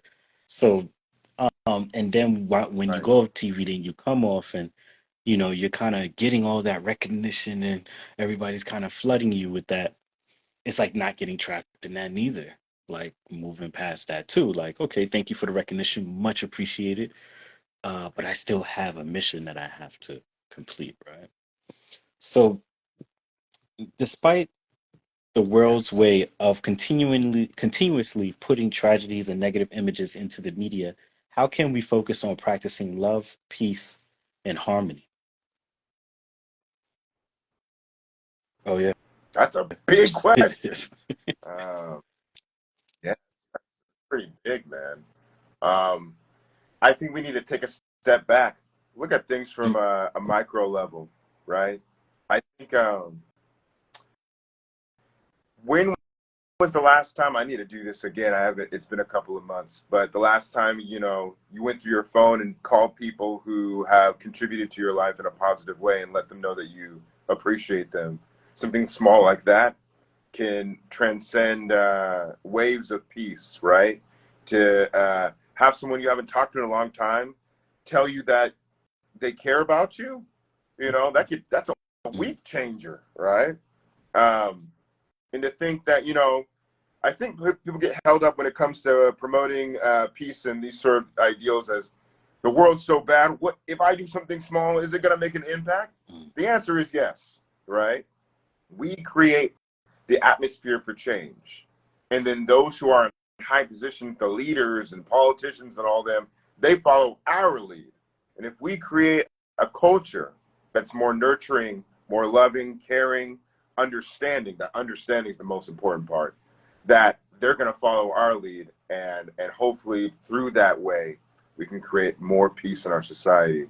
So Mm. small things add up. I have a unique question for you, actually. Mm, So, we're both, right?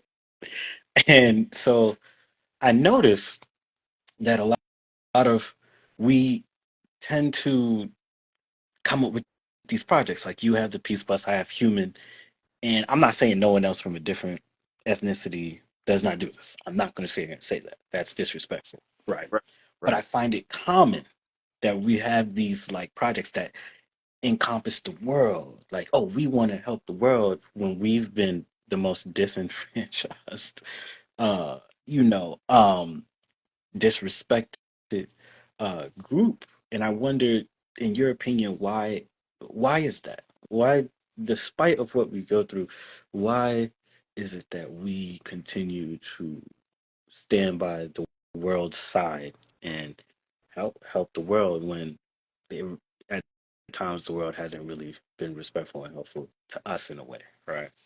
So, Yeah. Who feels it knows it? Who feels it knows it? So those who have felt ostracized, communities that have felt on the wayside, feel that pain. And there's only two ways you can go about it. You can use that pain and have it destroy your life and the people around you, or you can take that pain and try to push it towards a positive outcome. And I think that's what Martin Luther King did. I feel like that's what Malcolm X did. The pain that they felt through feeling racism, to turn it around and use that pain for peaceful progress. And that's why I think that a lot of people of color, a lot of Black people, and specifically, have been the civil rights leaders and have been noted as the workers of change. It's because we felt the most pushback Mm, and the most pain. I agree with the comment. That was very well said. Um, what does the human aspect look like of being a humanitarian? Right, yeah. Well, the official definition of a humanitarian is one who seeks the betterment of all people, no matter where you come from, race, color, or creed. And that's what it is, man. We're all human beings, of course, right? So it's like, it behooves me to help you, not because of charity, but because that is the way in which we will move forward. We can't do it alone. No Mm, man is an island. No man is alone, right? And so a part of being a humanitarian is helping those who are in need for their benefit and ultimately for your own benefit. We take, for example, the concept of safety. Everyone in the entire world wants to be safe, right? Unless you're like, don't want to be safe, you know. But most people want a sense of, I'd say, domestic safety, to come home or come to a place and not feel as if someone's going to come into their home where they live and attack them, right? A peace of mm, mind is what we're really searching for. Um, and no matter if you're rich or poor, you want these things. But oftentimes, because of a lack of peace and understanding of peaceful concepts, we rely on band-aid safety. Police, guard dogs, fences, barbed wire, things that are separating human mm, beings from us, right? Other people. But real intrinsic safety is embedded in creating a better quality of life for people, right? So that those who live on the hill and rich, if they were invested in those who are disenfranchised, they could come down from the hill and walk amongst the regular folks, mm. if you will. It's really a give and give. Amazing. And my last question for this interview tonight, what does being human mean to you? Um, that is a huge question, man. What is being human? I've never been asked this question in my entire life. What does being human mean to me? Um, for myself, it means being myself in all ways, in my ups and downs, in me being angry, me being happy. It's, yeah, me being myself and acceptance of myself and those around me who are also human beings in this same crazy, sporadic, Mm, and beautiful mm. world. Amazing. So please tell people where they can find you at for those who will be viewing this later. Um, for one, if you have any closing remarks, please let us know, and the floor is now yours.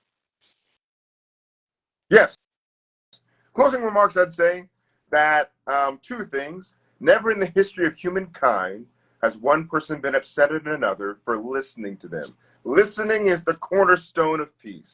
The second thing I'd say is love is always the answer. It's never the wrong time to love. Think of a friend you haven't talked to in a long time, maybe your mom, maybe your uncle, maybe someone who it's been years. Call them up and tell them that you love them, that you care about them, and that, you know, they're awesome people and how that will change. You'll feel better and they'll feel better. So those are my closing remarks. And if someone wants to find out about me and the work that I do, you can add me on Facebook. My name's Kwabi Amoah Forson. That's Kwabi. My last name is Amoah hyphen Forson. And you can add me on Instagram at the Peace Bus or the Peace Plane. That's coming. That's coming next. So you can add me at the Peace Plane too. And I appreciate you for having me on your platform, man. It's a Thank you. beautiful thing you're doing, Appreciate that. Troy. And I'm honored to be a part of it, man. Yeah, Like a yeah. small A piece. small piece that could have a big impact, right? Um, Yes. a small Small piece. piece. Thank you, Kwabi, for coming on, sharing your story, sharing your insight, experiences, and your projects with us tonight. We appreciate you. Your interview will be out within the next 24. That's how I do it, just to give like space for myself, of course. Um, and yeah, feel free to reach out to me. I will be contacting you right after this. All right. So thank you for coming on board. We appreciate you. Have an amazing night to all of those who have tuned in. You have an amazing night also. And remember, before I go, that we are all human. All right. Have a good one. I will speak with you later.